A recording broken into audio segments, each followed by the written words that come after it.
শেরপুর সীমান্ত দিয়ে বাংলাদেশে অবৈধ অনুপ্রবেশ বা পুশিনের একটি অপচেষ্টা প্রতিহত করছে ময়মনসিংহ ব্যাটালিয়ন ৩৯ বিজিবি সূত্রে জানা যায়, ময়মনসিংহ ব্যাটালিয়নের অধীনস্থ রামচন্দ্রকুড়া বিত্তপির দায়িত্বপূর্ণ এলাকায় সীমান্ত পিলার ১১১৮ এর নিকটবর্তী স্থানে সীমান্তের জিরো লাইন থেকে প্রায় ৪০০ গজ ভারতের অভ্যন্তরে ২২ বিএসএফ ব্যাটালিয়নের বাবুরাম বিল ক্যাম্পের আওতাধীন চোংরাপাড়া এলাকায় ৫-৬ জন ব্যক্তিকে মানব পাচারকারী চক্রের সহায়তায় বাংলাদেশে পুশিনের উদ্দেশ্যে রাখা হয়েছিল বলে গোপন সূত্রে তথ্য পাওয়া যায়।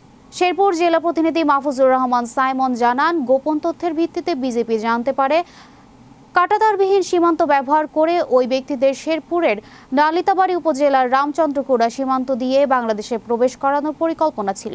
তবে বিজেপির কঠোর নজরদারি ও স্থানীয় জনসাধারণের সহযোগিতায় সেই পরিকল্পনা সফল হয়নি।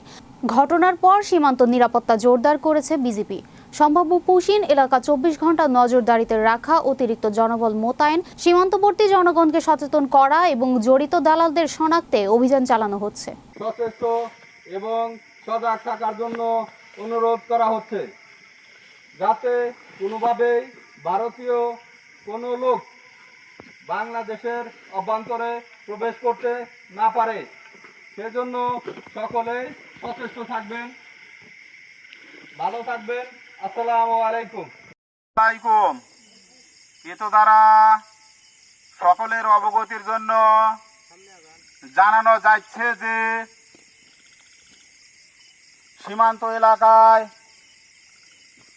যাতে কোনো অপরিচিত নাগরিক সীমান্ত অতিক্রম করে বাংলাদেশে প্রবেশ করতে না পারে